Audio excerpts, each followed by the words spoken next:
Aloha Stampers, I'm Cheryl from createwithcheryl.me, and thanks for joining me today for my new series, I'm Glad You Asked. Now the reason I started this is because right at the moment we are all in quarantine, locked down because of the coronavirus, and I happen to have some new stampers that have bought a few things and want to stamp, and if they were in a class with me, I would be helping them out and giving them tips and things like that, and they're stuck. So I thought I'd better start something and really explain some basics to everybody. So today I'm starting with the question that was put out there by Perky. Thanks, Perky. This is a really good question, is how do I make my sandwiches for those embossing folders? Now you guys I have certainly struggled with this during the last year or so with the Big Shot and now No Big Shot is available to order, and they've gone from different embossing folders. I started out with this really old one. I don't know who has this, and now we have a Big Shot platform that looks a little different, and we have thin embossing folders and thick ones. So stay tuned. I'm going to try to help you sort through this. Okay. Well, first I want to show you some of the differences in our embossing folders. We have a dynamic 3D embossing folder that's quite thick. I don't know if you can, how much you can see this. This is Layered Leaves, probably my favorite embossing folder. I love this one, and it's very thick compared to another one I'll put up here called Coastal Weave. I don't know if you guys can see it, but they're very different. The Layered Leaves is thicker and it's heavier, and so that's one of the differences. Another difference that you'll notice is that lately they've been putting a line on the bottom, and that's to help you line up your cardstock straight, because many of these you want it to be straight. Like this is a Scripty 3D. There's Basket Weave, and the corrugated 3D is really neat. And so you don't want it to be crooked when you're embossing it. And another, let me see, here's another difference. I don't know if they're going to start doing all of them this way, but look at the size difference with these two. This one is really large. It's called a Scripty 3D, and so I could put my cardstock in. Oops. I line it up with the line so that it's straight, and I could do it this way, or I can decide to do it the other way because it's big enough. So I really like that. I'll go ahead and start with this one. Now I had to go through my embossing folders because a lot of mine are several years old, and then I have brand new ones, and I'm finding that the sandwiches are different on them. So you might want to do this yourself also. This one I printed out, I used my label maker. I wrote down Scripty 3D, and then this one I happened to print this out. It says 2 tabs open, thin die adapter. That tells me right there that I have to use this old, I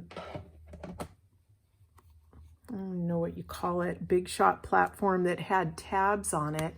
Now this thing I got several years ago with the old Big Shot, and so 2 tabs open means that I'm going to open both of the tabs, and then I have thin die adapter I don't know if you guys have this. I'm just showing you what I use for these. So I have something called the thin die adapter that I don't think is even available anymore.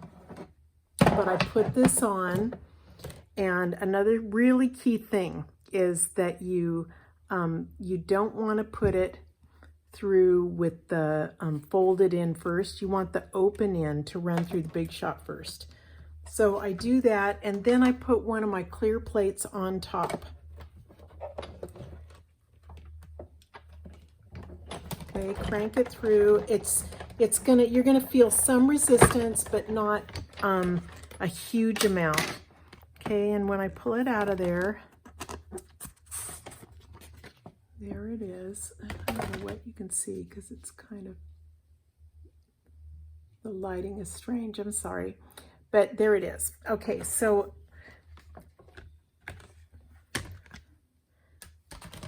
let me just do another couple of things to show you. Okay, this is, like I think I told you, this is one of my favorite layered leaves. It's a thick one, and look at that. This is about ready to fall apart, and it's because I've run it through so many times with the folded in first. You just don't do it. Make sure you do the open in first. So I'm going to show you what happens when I try to do it the same way. I'm going to crank it through and it just stops. Okay, so if you force it, yes, you can break the Big Shot. So you do want some resistance, but you don't want to force it. So my system is, every time I use this with this thin adapter, I have it printed, I have it labeled on my embossing folder. This one's a thick one, so I am grabbing the Big Shot platform and layered leaves, because it's a thick one. I only need one clear plate on top. I crank it through.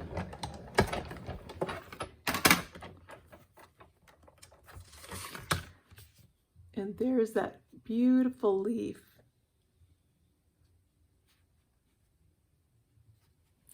Okay. Show you a couple more. Now this one is different because it's the layered leaves is thick and it's heavy. This one is called Swirls and Curls, and it's real thin. So again, I can line it up on the line, although this one doesn't matter if it's lined up straight because it's such a random design. I'll put it with the open end first, and this one needs a whole sandwich. It needs a clear plate on the bottom, this embossing folder with your paper, and then the top of the sandwich is another clear plate. Run that through. And that's the way it works. So I hope you're not totally confused. Okay, isn't that cute? I love that one. That's Swirls and Curls. Just to review, is that you should go and try all yours separately. Some of them are going to be the 2 tabs open with the thin die adapter and just one clear embossing plate on top. The thin one is that I didn't label with anything. It's going to have the Big Shot platform, and it's going to be sandwiched with the clear embossing folder underneath and on top. And then when you get the really thick one, the super thick one, it's so thick that you only need one of these, okay, with your Big Shot platform. And one more thing just to tell you before you, because this is another thing people might not realize, the magnetic platform is really wonderful, but you don't need a magnet to hold things down when you're doing an embossing folder. But it's really helpful using them for the die cuts And so just think of it that way. If you stamped an image like a little raccoon or something, and then you want the this cut to stay exactly and not to move at all, you want it to be held on by a magnet. So that's the way to remember it. But for embossing folders, you are using the Big Shot platform. I hope that helps you guys, because that's really tricky and can get you frustrated. So please leave any other questions for me. If you have any Stampin' questions, I'll do a video for you in the future. Thanks so much. Bye-bye. So that's it for me today. I hope you guys got some of your questions answered and learned a little bit about your embossing folders. They really are such a fun way to dress up your cards. And please leave any comments below. Hope you subscribe. And if you have any questions, just leave them below and I'll do a video. Okay, have a great day. Aloha.